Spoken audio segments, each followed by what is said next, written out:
Luke, KCP has been on a bit of a scoring tear. Is there anything that special that accounts for that, or is it just one of those things? I think I, I think that he's getting more comfortable within what we were looking for. Early in the season, I had asked him to kind of tone down on some of the shots as far as being one of the vets on the court to help show the way we want to play, and that means get in the lane and make extra passes. And I think he did a very good job of that. And now that we have the guys have seen what we're trying to do, I've given him a little more freedom again as far as taking some of those shots and transition. And there's always going to be some give and take, but he's a pretty good scorer. So a lot of it just comes from him deserving credit because of going out and getting points. Do you think it took him a little while just to kind of get acclimated to that role, or was it something where he was just so focused on other things? Well, I think a lot of his focus was on what we were asking him, and that was our defense. That was our rebounding. That was, being an example by sacrificing your own open shots to get other guys' shots. And a lot of times those weren't coming back to him like they're supposed to when you play that way. So I think it was a little bit of that and a little bit of him getting more comfortable with his teammates and with the system. With book club, are you guys still trying to figure out the best way to fit him in, or is things going well? No, yeah, the best way we've already talked about it, Brooke and I, and it's we want to establish an inside game with him and then kind of let it work its way out to the free throw line and the 3-point line.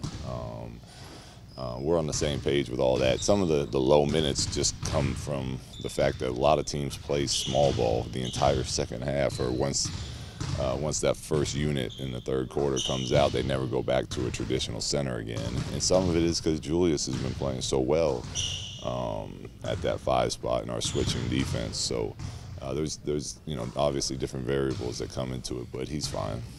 You mentioned 2 days ago something about his body language and kind of talking about that. Can you expound?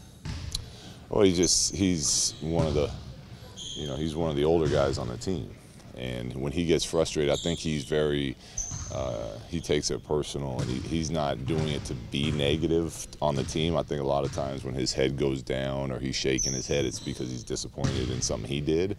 And what I'm asking him and telling him is, I don't care that you missed a shot.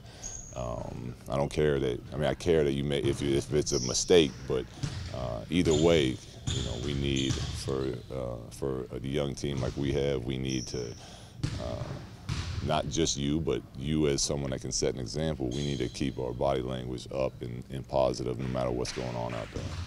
Can you do the whole Chicago Bulls thing with Bill Cartwright, give him early touches right off the start of the game to get him inside?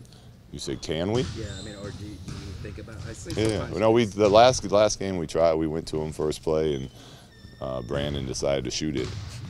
So, you draw up plays, but to me, you don't ever want to draw up a play to just get to the final part of it, because otherwise you go through the motions. So everything we do within a play leading up to what we're trying to get to, if the defense cheats or breaks down on something, we always want to look to take advantage of that. And if that doesn't get to the end of the play, that's fine, as long as we get a good shot out of it. Julius, what aspects of his skill set have been most important when it comes to switching this year and the success he's had? I think the commitment to what he did this offseason and the body change that he has, and he's so much faster, quicker, jumps higher, and can do it for longer periods of time now than he was able to do last year. How about instinctually? Is he more disciplined with the way he's approaching defense? Yeah. He's 23 years old. He turned 23 yesterday, so that's he keeps getting better at it, at least in the time that I've known him, and he wants to get better at it. So does he still make mistakes? Absolutely, but he's aware of them, and he tries to play the way that we ask him to play. How did Kyle look today? Kyle looked good. Yeah, he was moving around well.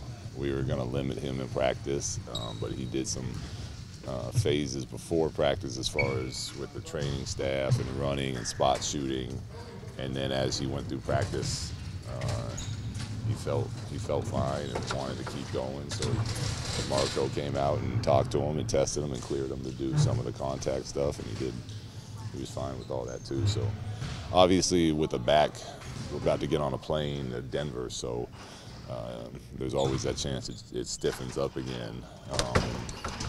With a back-to-back, if that is the case, then we'll rest him tomorrow. And if he stays loose and stays how he is able to move tomorrow, like he was able to move today, then we'll play him. What do you know about backs? Not much. Not much. My family's been blessed with healthy backs. Who's y'all shoot in that shooting competition? Huh? You guys did a shooting competition that was kind of a privilege like watching. But I would assume that was a shooting competition. Yes, it was. Miles and Brian Shaw normally do it, but Miles was down there working out with KCP, so I came in from the bullpen. Look, How'd you do? We won. I don't know if that's good or bad, but Brian Shaw and I won. What were the logistics of it? Around the world. Okay. You got to make 5, 2 in the corner, come back. Last one's got to be from out of bounds. Do you guys play like I did when I was a kid, where like you give the places different countries and different like places actually around the world, or do you just play from that spots? Killing me. back to Julius. You went with him like the last 22 minutes of the game, from the end of the third quarter all the way through overtime. Is that something you felt maybe last year you weren't able to, physically, or that he wasn't able to handle physically and mentally? Well, I don't know about mentally. I know physically he probably wouldn't have been able to play at that level. But he did have stretches last year where he had those those games and those moments where he was in just all over the place. And but I think it's happening more often this season because of the conditioning that that he's in, the condition he's in, and the way that he's starting to see the game a little better, and understanding coverages a little more, things of that nature make the game easier for you, so you don't have to waste as much energy trying to figure all that out. Also, early on, you brought him in first quarter, got a couple of buckets, and then you pulled him back out, and then you trusted him again at the end.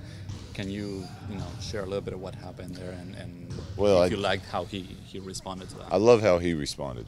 I loved how he started. I just didn't like how he was playing in those couple minutes before I pulled him out. Team. I know he had a couple early points and was feeling good, but shooting pull-up jump shots with no passes in the possession against the Warriors is just a recipe for disaster. And even if he makes the shot, it's still not a good shot against certain teams, and that's one of them. And I let him know that, and then when he went back in, he was great. Is that a sign of growth, that you can just take the criticism and come back and play the way he did? Yeah, last year he would have just not talked to me for a couple of weeks, but he was angry, which is totally fine. I encourage my players to play with passion and emotion, and they're allowed to be angry as long as they keep it under control and are ready to play when they go back in, and he was, so he gets a lot of credit for that. Luke, last question, please. Luke, what did you like about Thomas Bryant coming into the draft, and why did you guys ultimately trade to get him? Well, at the time, we needed shooting at the big man position, and he was young and had looked like he had a ton of potential, big body, strong, had a nice workout for us. Our scouts were really high on him, and in a process like that, when you got so many picks, you gotta trust the entire organization, and the scouts really wanted to take him. So we obviously talk about it. I sign off on the fact I think he's good. He can shoot the ball. He's he's got potential to be a solid NBA guy, but most of that goes to them. And the research they do all year during the season while we're playing, and he's been a very pleasant surprise for us and for our G League team so far.